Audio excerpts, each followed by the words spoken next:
peace be a weapon that conquers all anxiety. Let it rise, let praise arise. We sing your name in the dark and it changes everything. We sing with all we are and we claim your victory. Let it rise, let praise arise. We'll see you break down every wall. We'll watch the giants fall. Fear cannot survive when we praise you. The God who breakthroughs on our side, forever lifted up. With all creation cry, God, we praise you. Oh, we praise you. Oh,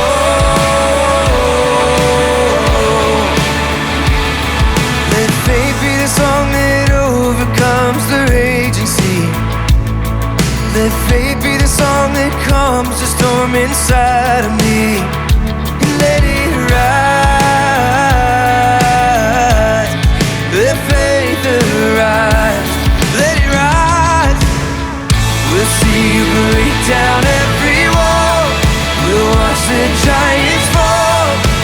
Fear cannot survive when we praise you.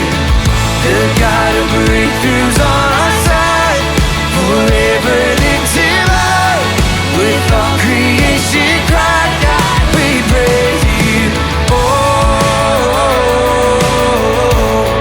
we praise you. Oh,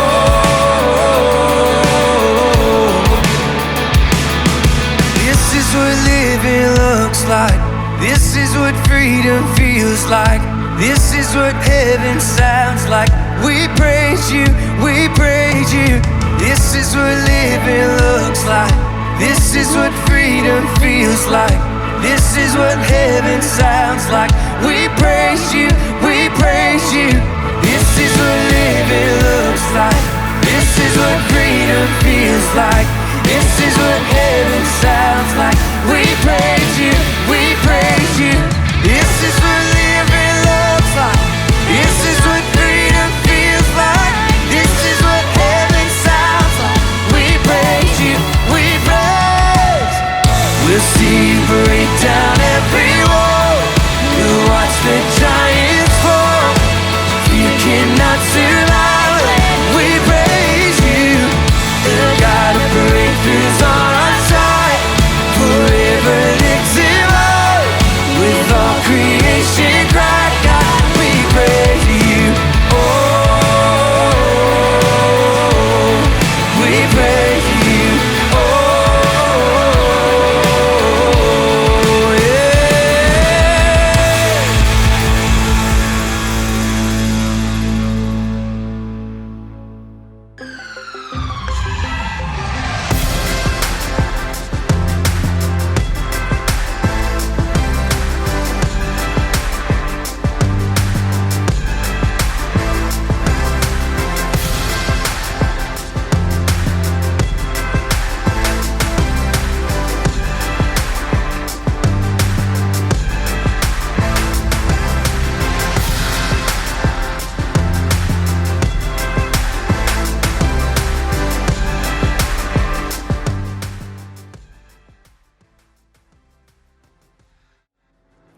Well, welcome everybody to our online weekend experience on this holiday weekend. We hope you're having a great holiday weekend, and we have so much to celebrate, not just the freedom that we experience in this great nation, but as you saw in the video, the freedom that so many are experiencing in Christ recently as we've been celebrating baptisms. The reason I bring that up is because this would have been a baptism weekend, but because we're online only this weekend, we decided to push that a couple of weekends so that we can all celebrate with those people who've decided to take the next step, which, by the way, for some of you, this is the next step for you in your spiritual journey. And maybe something's been stirring in you for a while to tell your story. to put a stake in the ground and to go public with your faith. And we'd love to help you do that really simply today. To get more information, all you got to do is text the word baptism to the number that's on the screen, and we'd love to get the information to you that you need to take that step. Well, today is a special day as we're all joining online. Hopefully, you're gathered around with friends and family. You're celebrating this 4th of July holiday weekend. Guys, get in some cornhole practice because we have our first ever men's cornhole tournament. Our men's night's coming up just 10 days from now on July 14th at 6:30 p.m. We'd love for you to come out. You can register for that at missionaz.org. Dinner is on us. Get a teammate, or we'll find you a teammate when you show up, but make sure you register so we know you're coming and we can get you plugged in for that weekend. Well, at this point, we're gonna move on in our service, and this next song is become one of my favorites. In fact, it's become one of our favorites as a staff. As we've been praying, as we've been looking forward to what God has for us in the future, we've sensed that God's asking us to surrender certain things, and that's what this song's about. It's about choosing to surrender, and when we surrender certain things in certain areas of our lives, it makes room for God to do what only God can do in our lives. So my hope is, as you participate, as you listen, as you sing in this next song, that you would consider what God might be leading you to surrender in your life so that he can make room to do something new.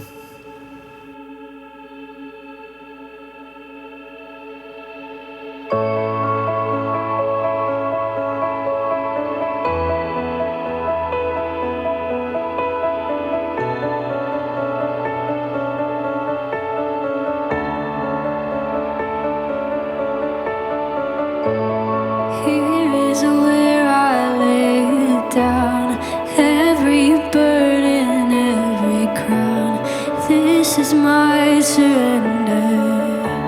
This is my surrender. Here is where I lay it down. Every lie and every doubt.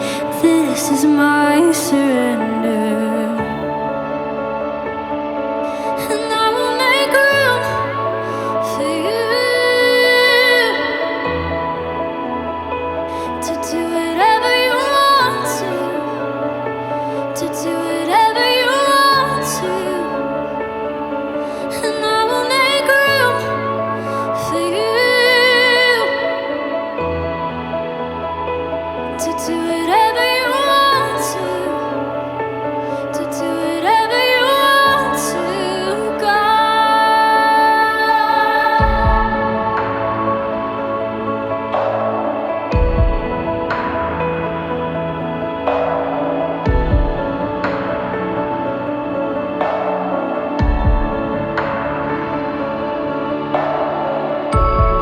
Here is where I lay it down. Every burden, every crown. And this is my surrender. This is my surrender.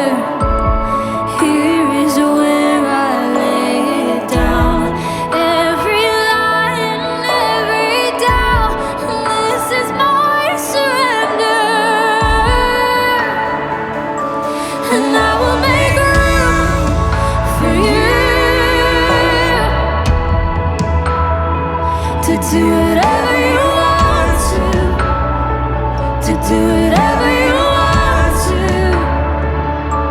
And I will make room for you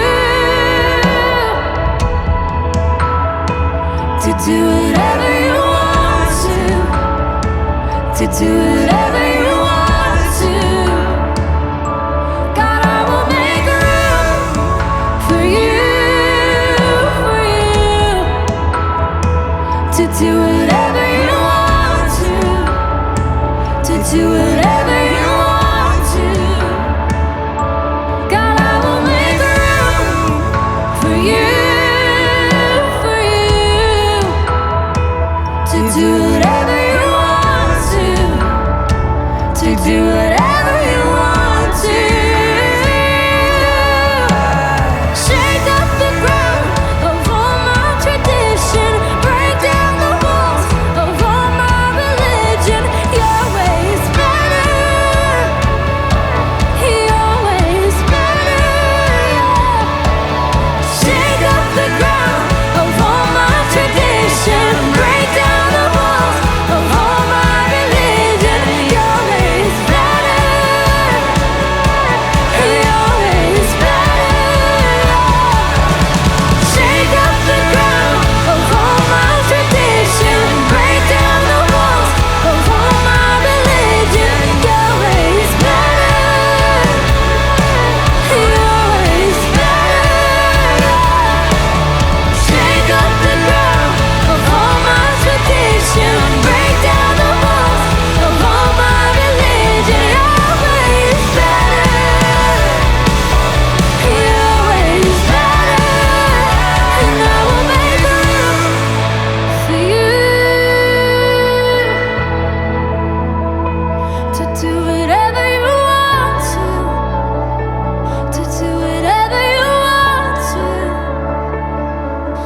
Well, today we're continuing our series on the fruit of God's Spirit called What the World Needs Now. And I hope you've been challenged and encouraged by the speakers and communicators and leaders that have been steering us during this series, both on our weekends and in the midweek experiences. If you've missed out on some of that content or on some of those weekends, I'd encourage you to go back. I mean, this is stuff that really is about what our world needs now. Today, we're continuing in that, and we're going to be talking about faithfulness. And when I thought about faithfulness, I knew the perfect person to ask to participate in this series. Judd Wilhite is the pastor of Central Christian Church in Vegas. It's a large multi-site church.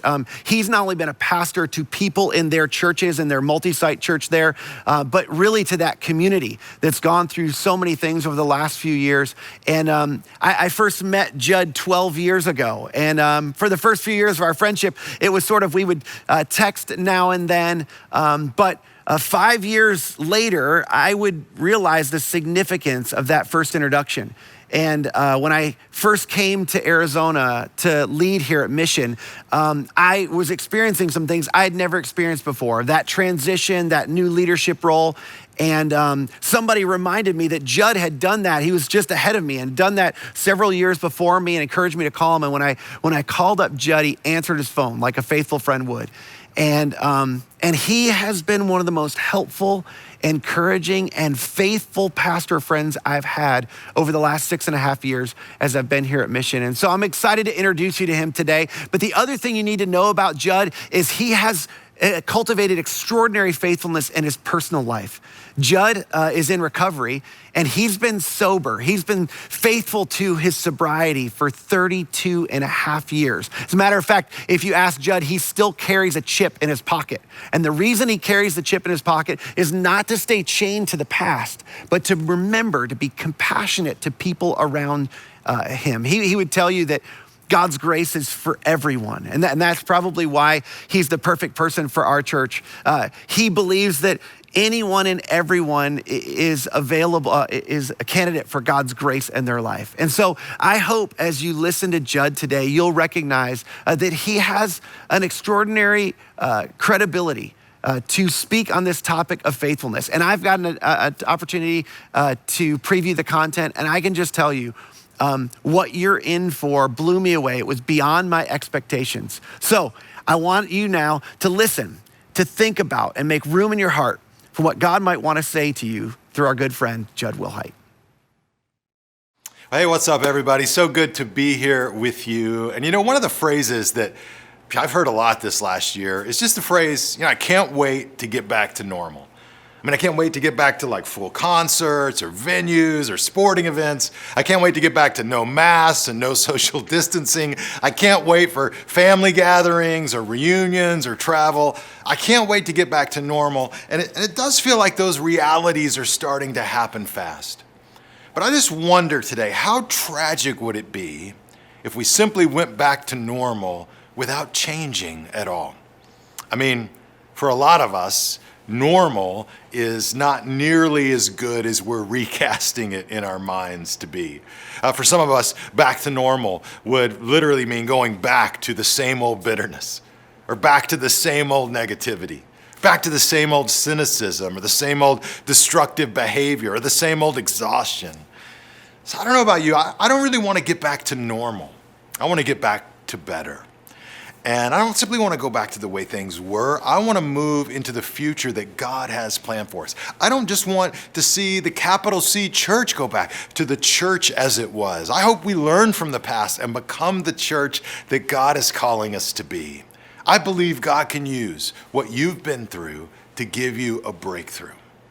You've learned some things over the last year. You've faced some things over this past season. And you can take all of those lessons and you can build them into your future and grow. And one of the best ways that we can do that is to allow the fruit of God's Spirit to be developed in our lives. We've been talking about what the world needs now and looking at the incredible fruit of God's Spirit as really the answer for so much of what we need and what the world needs.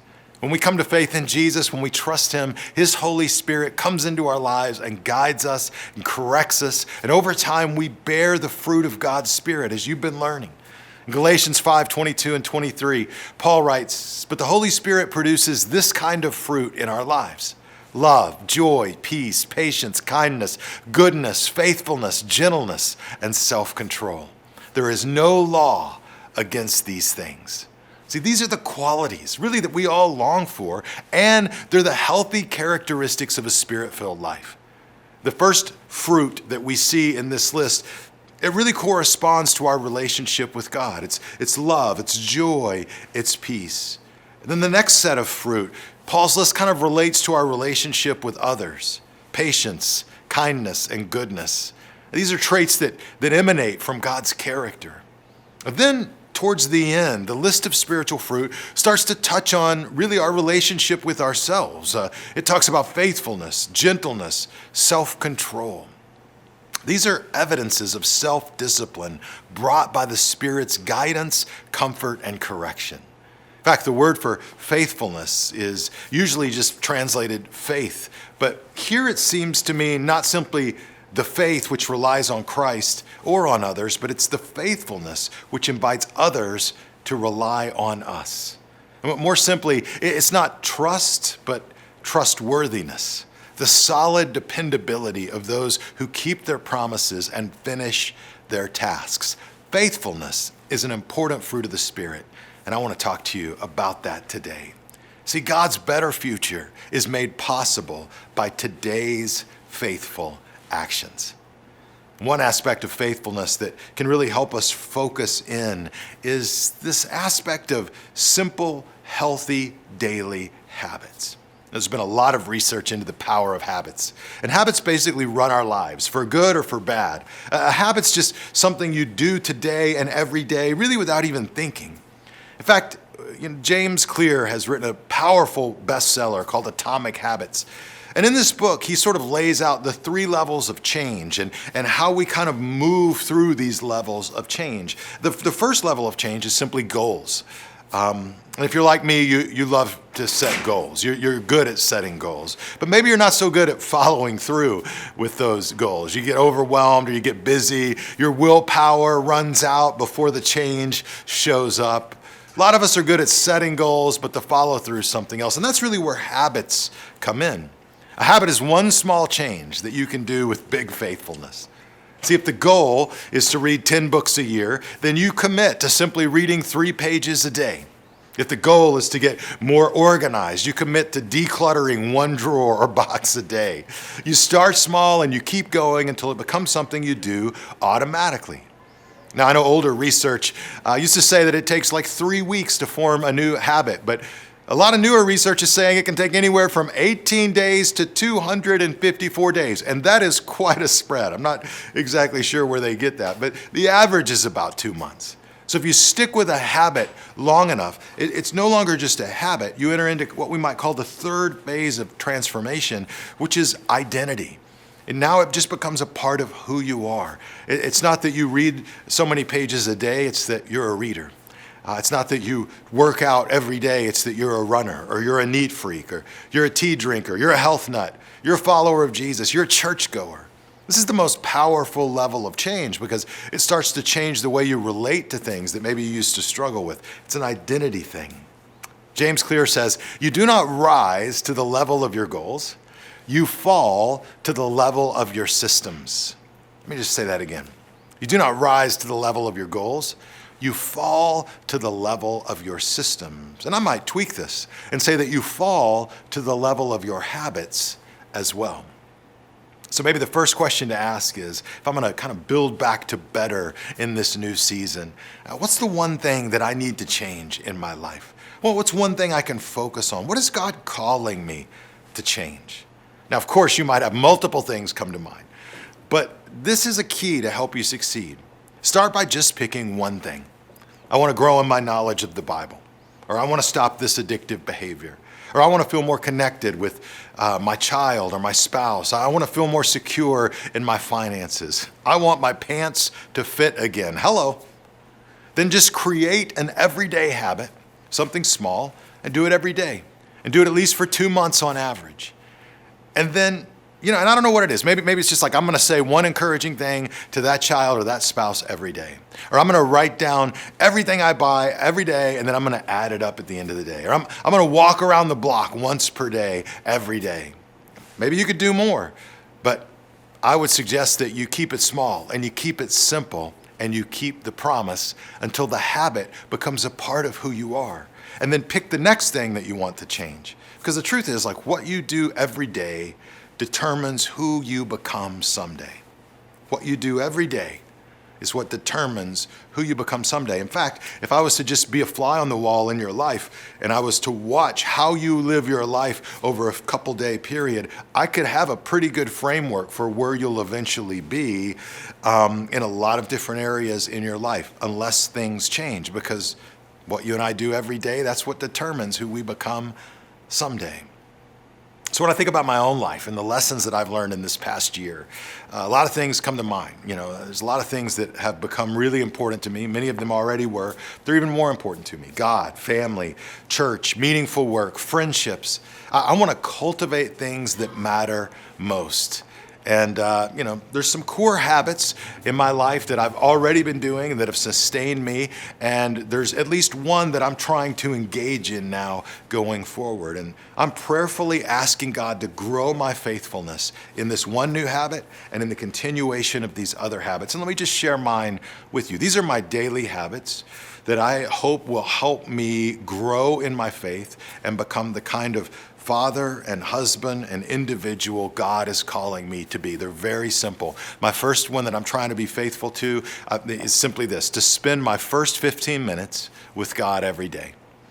Now, my first 15 minutes, and I did it this morning. I pretty much do it every day. Over the last year with COVID and all the things that went on with that, this was the habit that saw me through. And some of you are like, well, 15 minutes is nothing, because you're like super spiritual. Well, look, sometimes I may spend a half hour with God. Sometimes I may spend an hour, 2 hours, but I'm not going to set the goal or the habit so high that I can't fulfill it. Some days I got stuff I got to go do. And so I keep it simple and I keep it small. And my only commitment is at least the first 15 minutes. So I wake up, I get my coffee, I immediately sit down and I open up my Bible and I spend those first moments with God reading His Word, prayerfully asking God to move and work in my life.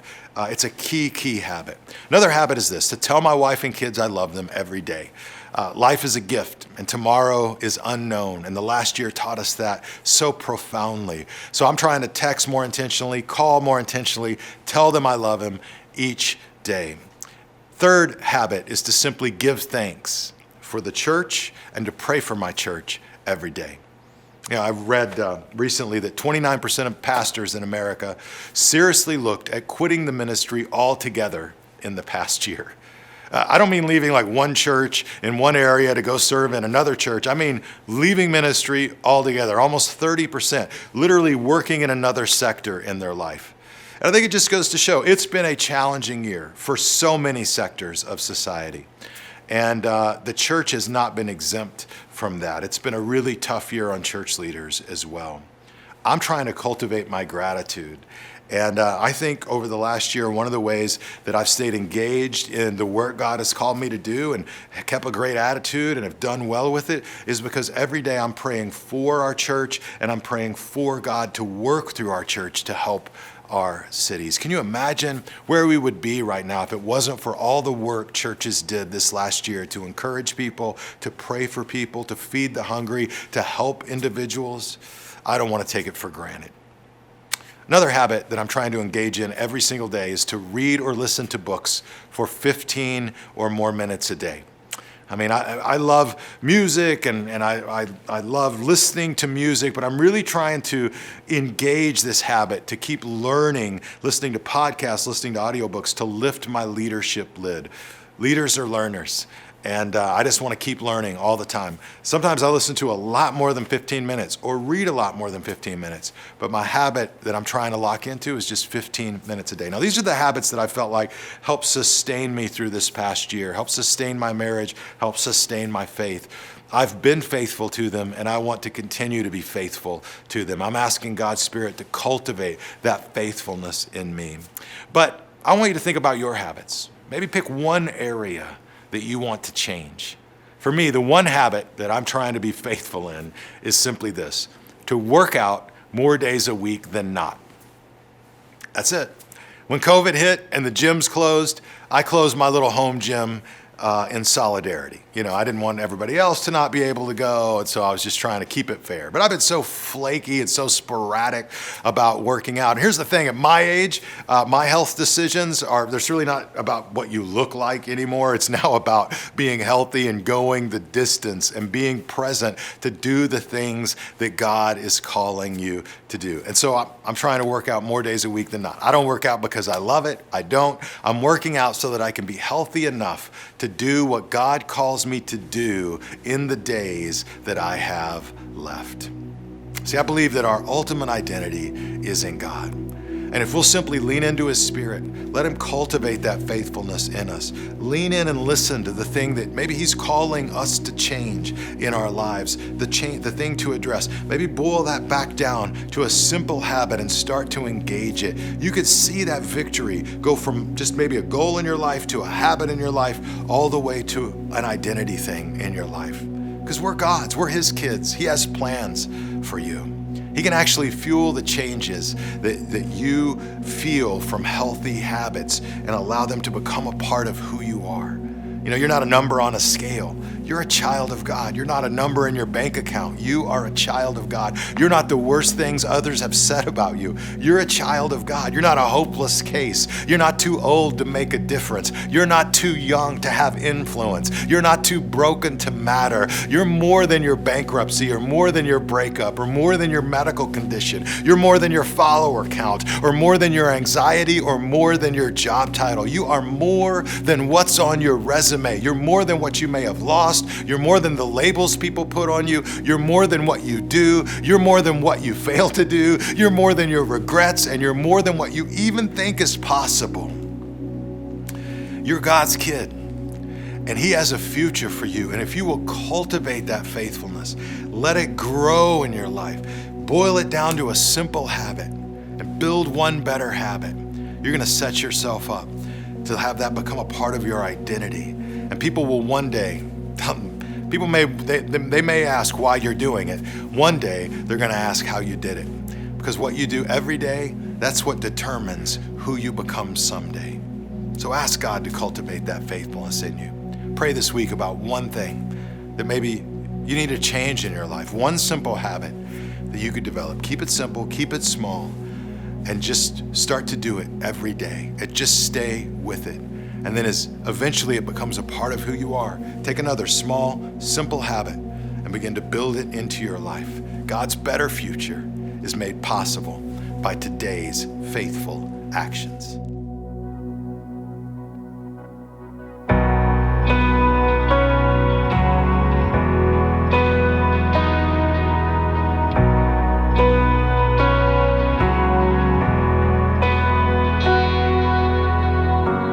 I'm holding on to faith,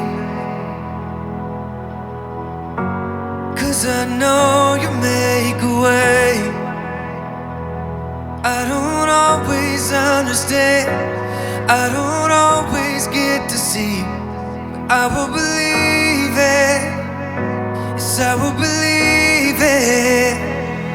You make mountains move, you make giants fall. You give songs of praise to shake prison walls. I will speak to my fear, I will preach to my doubt.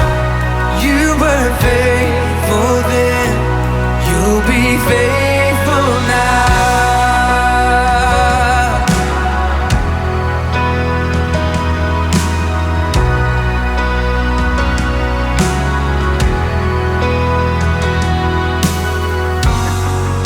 Standing on your word,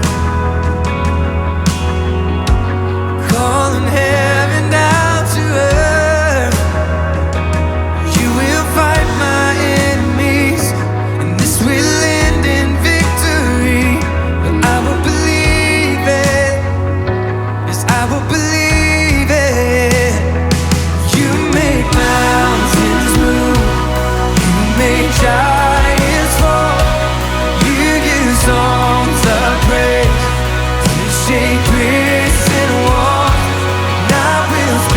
my fear.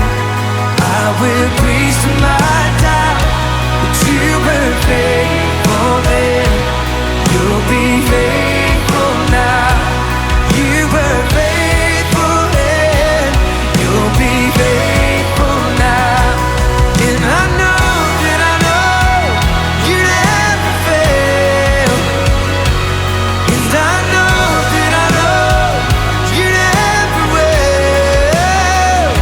'Cause I know you never fail. Yes, I know you never will. You make mountains move. You make giants fall. You use songs of praise to shake prison walls.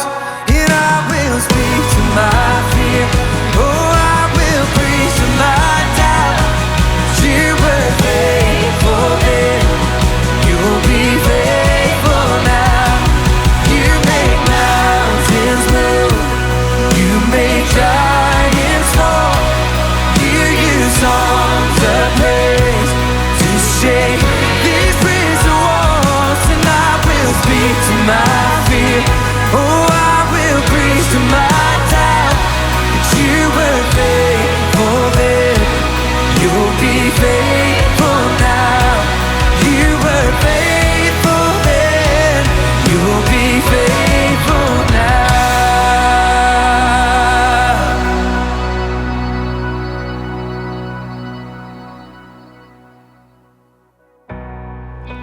Wow, that was super encouraging. God's better future is made possible by today's simple actions, those simple, small habits that we do regularly with big faithfulness, because what we do every day determines who we become someday. I hope that you'll take some time before the end of today to consider, maybe to recognize, maybe to write down and commit to that simple habit that God's stirring inside of you, that you know He's going to use, that you know He wants to use to lead you toward the someday, the future that He has for you, the thing that He wants to do in your life, the freedom He wants you to have, the thing that He wants you to celebrate victory over in your life, or that thing that He wants to lead you towards in terms of the purpose that He has for you. I hope you'll take the time to write that down and to commit to God as He wants to develop and cultivate that faithfulness in your life. I couldn't help but think about, as Jed was speaking, all of you who on a regular basis, you've been faithful to give financially to support the ministries of our church. Your faithfulness and the faithfulness that God has cultivated through you is doing extraordinary things. The baptism stories that we get to celebrate, the things that God's doing in the lives of men and women and marriages that He's rescuing, and the things that He's doing in the lives of our kids and the next generations, it's extraordinary. And your faithfulness, your continued steady faithfulness in giving financially to support God's work is in part one of the things that ensures that we can continue to do that on a regular basis. So I just wanted to say thank you.